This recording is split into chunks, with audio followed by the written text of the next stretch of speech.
Olá, aqui é a Helga. Hoje eu trago o testemunho de uma conversão. A conversão do ex-maçom francês Maurice Caillier, um homem que nasceu em 1933 e que aos 50 anos converteu-se ao catolicismo. Essa é uma tradução minha de um artigo escrito por Luc Adrian, que está publicado em um blog, cujo link deixarei na descrição deste vídeo. Comecemos. Testemunho: a desconcertante conversão de um maçom. Antigo venerável do Grande Oriente da França, ateu, pioneiro da contracepção e do aborto, Maurice Caillier acompanhou sua esposa a Lourdes. Era lá que Cristo o esperava. Testemunho da edição especial da Conversion, Quand Dieu bouleverse nos vies. Conversão, quando Deus vira nossas vidas de cabeça para baixo ou desconcerta nossas vidas. Lourdes, francamente, não era minha praia. Apenas uma poderosa encruzilhada de forças telúricas para o radioestesista e geobiólogo que eu era. Nascido em uma família ateia e anticlerical, eu não fui batizado e não recebi nenhuma educação religiosa. Cirurgião, urologista e ginecologista, eu era racionalista, cientista, lobista do planejamento familiar e desde quase 15 anos iniciado no Grande Oriente da França até o grau 18 e depois venerável da loja, sem mencionar as responsabilidades nacionais na obediência. Com uma grande clínica em Rennes, fui pioneiro na contracepção e no aborto. Então, Lourdes, a Santíssima Virgem, o pequeno Jesus e tudo mais, você pode imaginar. Mas aqui está. Durante todo o ano de 1983, minha esposa, Claude, esteve gravemente doente, sofrendo de intolerância e úlceras digestivas múltiplas e muito dolorosas que a obrigaram a guardar repouso na cama por vários meses. Nada ajudou. Nem os especialistas consultados, nem os curadores invocados foram capazes de aliviá-la. Por isso, eu lhe propus uma mudança de ares. Em fevereiro de 1984, deixamos nosso Morbihan, um departamento na França, na Bretanha, para ir passar as férias em Montlouis, perto de Font-Romeu, nos Pirineus. Após 10 dias, não percebendo qualquer melhora, decidimos voltar para a Bretanha. E eis que me surpreendi ao ouvir-me sugerir-lhe passar por Lourdes no caminho de volta. Na minha opinião, poderia ser um choque psicológico benéfico, ou mesmo um choque cosmotelúrico. Claude ficou ainda mais surpresa do que eu, conhecendo minhas convicções que a tinham levado a manter em segredo sua fé católica. Chegamos a Lourdes em uma manhã gelada, marcada por granizo, em santuários quase desertos.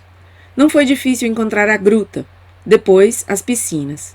Pedi para acompanhar Claude, mas fui repelido pelos atendentes da piscina. Então, marquei um encontro na gruta. Mas sentindo muito frio e ignorando a duração do tempo dela na piscina, procurei um refúgio. A cripta estava aberta. Entrei quando começava uma missa de semana com uma dúzia de fiéis. Eu nunca tinha ouvido uma missa na minha vida. Nos raros momentos em que eu fui forçado a ir a uma missa, em casamentos ou funerais, eu ficava na parte de trás da igreja, com os descrentes, rindo discretamente desses rituais obsoletos. Enquanto os rituais maçônicos são tão ridículos, e só mais tarde eu fui percebê-lo. Sentei-me atrás e escutava, preocupado. A certa altura, o padre levantou-se e leu o que mais tarde eu soube ser o Evangelho. Pedi e se vos dará, batei e vos será aberto, buscai e achareis. Foi um choque. Essas frases eram usadas em um ritual de iniciação ao grau de aprendiz. Eu as tinha ouvido durante minha própria iniciação. E muitas vezes eu as tinha pronunciado iniciando profanos. Então, o padre concluiu sua leitura com Palavra do Senhor. Então, foi Jesus que eu considerava, na melhor das hipóteses, um filósofo, até mesmo um grande iniciado, foi Jesus que as havia pronunciado. Eu estava desconcertado. O padre sentou-se.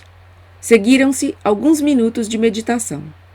E ali, no silêncio, eu, que havia zombado das supostas vozes de Joana d'Arc, ouvi claramente uma voz interior muito doce. Era a Virgem? Não posso responder. Dizer-me: está bem, tu pedes a cura de Claude, mas o que tens a oferecer?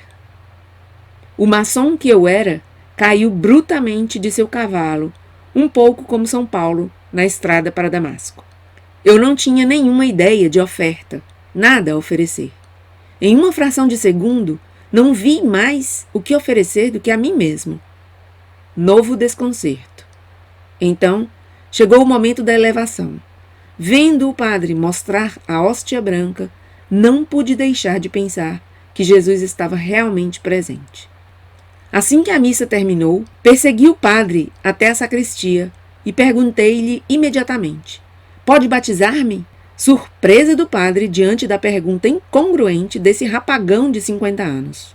Eu tinha visto batizarem crianças e pensava que fosse instantâneo. Então, numa explosão de sinceridade, confessei minha pertinência à maçonaria e minha prática de ocultismo. O infeliz padre teria visto um demônio em sua água benta e não teria ficado mais perturbado. Ele gaguejou: oh lá lá, para um caso como esse, você deve ir ao arcebispo de Rennes. Reencontrei Claude na gruta. Ela estava morta de frio, preocupada com uma ausência tão longa. Onde eu poderia ter ido? Em que bistrô eu tinha me refugiado?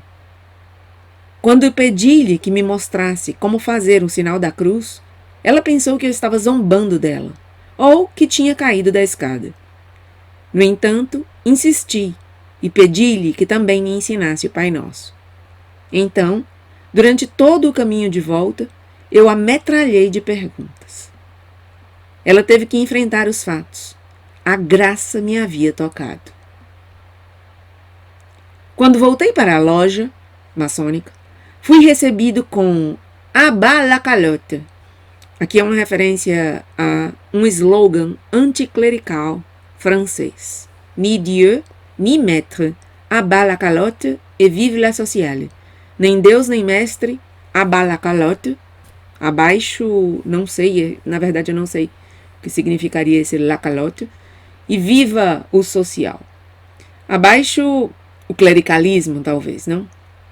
Quando voltei para a loja, fui recebido com "à bas la calotte". Fiz uma preparação intensiva e fui batizado 3 meses depois. Claude não curou-se em Lourdes, mas sim no dia do meu batismo. Ela retomou seu trabalho alguns dias depois. Enquanto eu pedia sua cura na cripta, ela, nas piscinas, pedia minha conversão. Jesus e sua Santa Mãe mostraram misericórdia e ternura ao vincular minha cura espiritual à sua cura física. Esclareço que o ex-abortista que eu era envolveu-se na defesa da vida. Com minha esposa, fazemos parte da Mère de Miséricorde. É uma associação francesa que dá apoio desde o início até o fim natural da vida. Com minha esposa, fazemos parte da Mère de Misericórdia, orando e jejuando pelas jovens que estão considerando o aborto. Naquele momento, eu ainda não via nenhuma incompatibilidade entre minha nova fé e meu compromisso maçônico. Então voltei para a loja. No final da reunião que se seguiu, eu anunciei muito sinceramente minha conversão ao cristianismo. Tossiam nas fileiras. A recepção foi glacial. Então, propus fazer uma prancha, uma apresentação, para o solstício do inverno. Ele diz no original assim: Puis je proposais de faire une planche, un exposé pour la Saint-Jean d'hiver. São João do inverno. Parece que os maçons ali comemoravam o solstício do inverno relacionado com a figura de São João, Saint-Jean. Volto um pouco aqui então para repetir essa parte que ficou confusa. Tossiam nas fileiras. A recepção foi glacial. Então, propus fazer uma prancha, uma apresentação, para o solstício do inverno, com o tema Jesus, mito ou realidade? Entusiasmado, mostrei aos meus irmãos maçons, em minha palestra, que Jesus era uma figura histórica. Não somente ele havia existido, mas eu, pessoalmente, acreditava que ele era Deus, morto e ressuscitado para salvar-nos e viver entre nós. Aí houve assobios e abalacalote. O copo estava cheio. Quando consultado, o padre Yves, um monge da abadia breton de Kergonan, que desde então se tornou nosso padre espiritual, aconselhou-me a não deixar a maçonaria muito rapidamente. Eles se lançarão sobre você, disse-me ele. Sabe o conselho.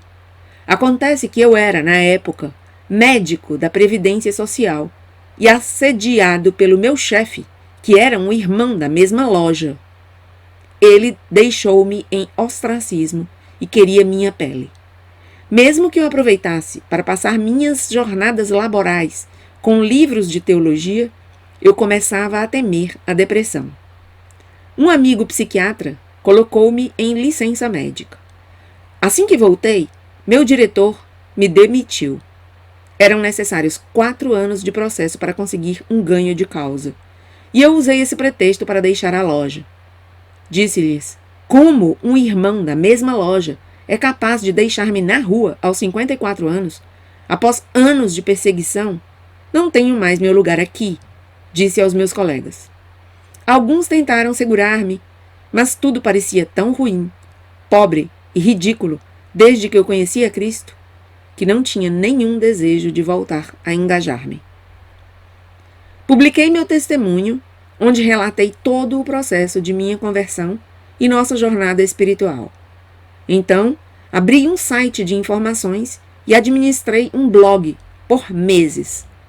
Isso deveria desagradar alguns irmãos, porque recebi montões de insultos. Eu me sentia diminuído, sofrendo problemas de memória, quando meu confessor sugeriu que eu parasse esse blog durante um mês, o que fiz imediatamente. De repente, senti-me super bem. Um mês depois, reabrindo o blog e redescobrindo os insultos, os mais dolorosos para mim foram aqueles que questionavam minha conversão, alegando que eu era apenas um simulador. Senti-me novamente mal. Então, fechei-o definitivamente. Voltamos a Lourdes 2 vezes por ano. E em 1994, 10 anos depois da minha conversão, casados religiosamente depois de uma incrível e interminável pista de obstáculos para divorciados e casados novamente, que éramos, um sinal da providência nos foi dado. Durante esses anos de procedimento canônico, uma frase vinha sem cessar dos nossos companheiros ou dos clérigos dos tribunais eclesiásticos. Nada é impossível para Deus. Lucas 1:37. No entanto, em fevereiro de 1994, um problema familiar forçou-nos a ir a Toulouse. Por que não aproveitar a oportunidade de dar um pulo em Lourdes para agradecer meu inesperado caminho de Damasco? Chegamos lá na noite de 23 de fevereiro. Na manhã seguinte, tivemos uma pequena discussão sobre onde ir à missa. O divisor é muito forte ao pressionar esse tipo de botão. Creio que ele chama aqui divisor o demônio, não? E chegamos tarde para a Eucaristia celebrada na cripta. Não foi muito divertido. Uma dúzia de pessoas, como para minha première, uma luz triste, um padre idoso e deficiente. Mas era a Santa Missa. Após a comunhão, nenhuma música, mas apenas um longo silêncio de oração. Depois de um tempo, o padre levantou-se, apoiou-se com dificuldade no altar e disse devagar, mas com convicção: Pedi e se vos dará, buscai e achareis, batei e vos será aberto. Claude e eu nos voltamos um para o outro, espantados. Assim que nos recuperamos dessa surpresa, ouvimos o padre repetir 3 vezes: nada é impossível para Deus. Nesse momento, quase deixamos nossa alegria explodir. Não havia motivo algum para que esse padre, o padre Laregan, pronunciasse essa frase naquele dia e, mais do que isso, que a repetisse 3 vezes. Ele confirmou-o na sacristia, onde nos juntamos a ele após a celebração, para contar sobre essas extraordinárias coincidências. Ele então olhou para nós por um longo tempo, calmamente. Depois perguntou-nos: "Vocês acreditam no Espírito Santo?" "Claro, padre." Estávamos envolvidos na renovação carismática, depois de ter recebido a efusão do Espírito Santo. Ele apenas respondeu como se fosse óbvio: "Bem, então..." E assim termina este bonito testemunho do ex-maçom francês Maurice Caillier, que com muito regozijo eu quis trazer para esse canal, porque a mim me emocionou profundamente lê-lo. Eu gostaria de dar essa alegria para os seguidores deste meu canal. Nada mais pelo momento. Obrigada por estar aí e até meu próximo vídeo.